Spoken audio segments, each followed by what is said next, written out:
दोस्तों भारतीय रेलवे एक रूट पर बाईपास रेल लाइन का काम दिसंबर 2026 तक पूरा कर लोगों को एक शॉर्ट रूट की सौगात देने जा रही है। तो इस वीडियो के अंदर हम जानेंगे कि कहां से कहां के लिए भारतीय रेलवे द्वारा एक बाईपास रेल लाइन का काम पूरा कर लिए गए हैं और कितना किलोमीटर का डिस्टेंस पर रेलवे द्वारा काम किए गए हैं और इस पर कौन कौन से काम बाकी हैं और किस महीने में आपको इस रूट का उद्घाटन देखने को मिलेंगे और कितने घंटे की बचत इस बाईपास रेल लाइन से होने वाले हैं। इस वीडियो के अंदर मैं आपको इस नई बाईपास रेल लाइन के बारे में फुल डिटेल जानकारी देने वाला हूं। तो दोस्तों अगर आप चैनल पर नए हैं तो चैनल को सब्सक्राइब कर लीजिए और वीडियो अच्छा लगे तो वीडियो को लाइक जरूर कर दीजिएगा। चलिए इस डिटेल वीडियो को शुरू करते हैं। दोस्तों भारतीय रेलवे यात्री सुविधा को ध्यान में रखते हुए लगातार ये बदलाव करती जा रही है कि आने वाले दिनों में जो लोग चक्कर काटते हुए लंबे समय ट्रेन में बिताते हैं उन लोगों के लिए अब नई रेल लाइन बिछाने का काम भारतीय रेलवे कर रही है, जिसे हम बाईपास रेल लाइन के नाम से बोल रहे हैं। वो बाईपास रेल लाइन यात्रियों के लिए भी फायदेमंद है और साथ में भारतीय रेलवे के लिए भी काफी ज्यादा महत्वपूर्ण साबित हो रही है, क्योंकि जो ईंधन की खपत होती है वो भी कम हो रही है, साथ में कम समय में लोग अपने गंतव्य तक पहुंच रहे हैं। और इसके लिए भारतीय रेलवे अलग अलग जो भी लंबे रूट है उसका बाईपास यानी कि शॉर्टकट रूट तैयार कर रही है, ताकि लोग कम समय में अपने गंतव्य तक पहुँचे और यात्रियों को सुविधा मिले। और वीडियो के माध्यम से मैं आपको लगातार जानकारियाँ देता रहता हूँ कि किन किन रूटों पर रेलवे द्वारा बाईपास रेल लाइन का काम किए जा रहे हैं। अगर बिहार की बात करें तो बिहार में भी आपको कई रूटों पर बाईपास रेल लाइन का काम देखने को मिल रहे हैं। और उत्तर प्रदेश राज्य की अगर हम बात करें तो उत्तर प्रदेश में एक दो रूट नहीं बल्कि 15 रूटों पर बाईपास रेल लाइन का काम भारतीय रेलवे द्वारा किए जा रहे थे और जिसका उद्घाटन आपको 3 से लेकर 4 बाईपास रेल लाइन का उद्घाटन आपको इसी साल देखने को मिलने वाले हैं। और उसका जो भी नया नोटिफिकेशन आएगा वो भी जानकारी मैं आपको आगे चलकर देता रहूंगा कि उत्तर प्रदेश में कहां पर कौन कौन से काम रेलवे द्वारा पूरा कर लिए गए हैं। तो फिलहाल चलिए जानते हैं कि किस रूट को भारतीय रेलवे बाईपास रेल लाइन से कनेक्ट करने वाली है और दिसंबर 2026 तक इस रूट का आपको उद्घाटन भी देखने को मिलने वाला है। दोस्तों एक जमाने से देवघर संताला परगना का गेटवे कहा जाता है, कारण रेल यातायात में जसीडीह जंक्शन हावड़ा दिल्ली रेल खंड मुख्य स्टेशन है। जसीडीह स्टेशन पर उतरकर यात्री बाबा बैद्यनाथ धाम के शहर देवघर आते हैं। जसीडीह से देवघर की सड़क मार्ग से अगर दूरी की बात करें तो 7 किलोमीटर है। जसीडीह स्टेशन आज अमृत भारत स्टेशन में शामिल हो गया है। 700 करोड़ रुपए की लागत से ये बनकर तैयार हो रहा है। पहले संताला परगना के लोगों को एकमात्र स्टेशन जसीडीह हुआ करता था, बाद में देवघर में एक नया रेलवे स्टेशन बना। मोदी शासनकाल आया और पीएम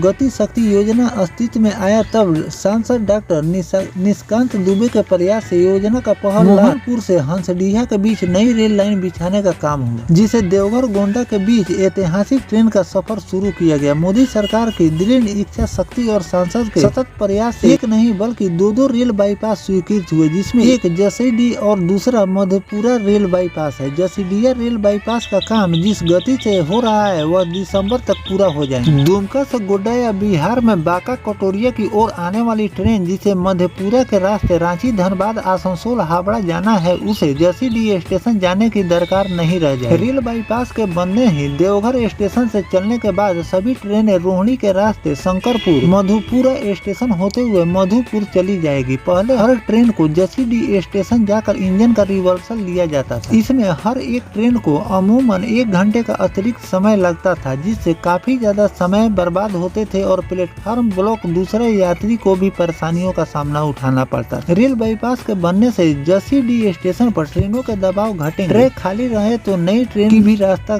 साफ हो जाएंगे, मुख्य रेल खंड की ट्रेनों का समय बचेंगे, ट्रैफिक लोड जसीडीह स्टेशन पर घटेंगे, एक साथ कई सुविधा बढ़ जाएगी। सिर्फ यात्री को राहत नहीं होगी बल्कि रेल सिस्टम को भी समय मिलेगा। देवघर स्टेशन के आगे एक लिंक केबिन बनेगा, जिससे आम जन को कोई दिक्कत नहीं होगा। यहाँ रेलवे की अपनी व्यवस्था होगी, जहाँ से रेलगाड़ी जसीडीह जाने के बजाय मधुपुर की ओर रेल बाईपास उस ट्रैक पर मुड़ जाएगी। अब तक जो भी कार्य हुए उसमें जसीडीह थाना रोड जो कल तक ब्लॉक था, ट्रैक बिछाने के लिए चट्टान को काटा जा रहा था, वहीं कार्य को हो जाने से रास्ता खोल दिए जाएंगे। यहाँ पर ऊपर सड़क है और नीचे ट्रैक गुजर रहा है। बहुत तेजी से सारा काम इस रूट पर रेलवे द्वारा किए गए। तो दोस्तों यहाँ पर भारतीय रेलवे द्वारा 2 बाईपास रेल लाइनों पर काम किए जा रहे थे। एक बाईपास रेल लाइन का काम दिसंबर 2026 तक रेलवे कंप्लीट कर लोगों को एक बाईपास रेल लाइन की सौगात देने वाली है। दूसरे बाईपास रेल लाइन की बात करें तो दूसरा बाईपास रेल लाइन भी बहुत जल्द भारतीय रेलवे कंप्लीट कर लोगों को सौगात देने वाली है। इन दोनों बाईपास रेल लाइन पर जो भी नया अपडेट रेलवे द्वारा जारी किए जाएंगे वो भी जानकारी मैं आपको लगातार देता रहूँ। फिलहाल दोस्तों जो भारतीय रेलवे इन 2 बाईपास रेल लाइनों को कंप्लीट कर रही है, इस पर आपकी क्या राय है कमेंट सेक्शन में जरूर लिखिएगा। मिलते हैं किसी नेक्स्ट टॉपिक कोई नई जानकारी जानकारी के साथ। तब तक अपने भाई को दीजिए इजाजत। जय हिंद, जय भारत, वंदे मातरम।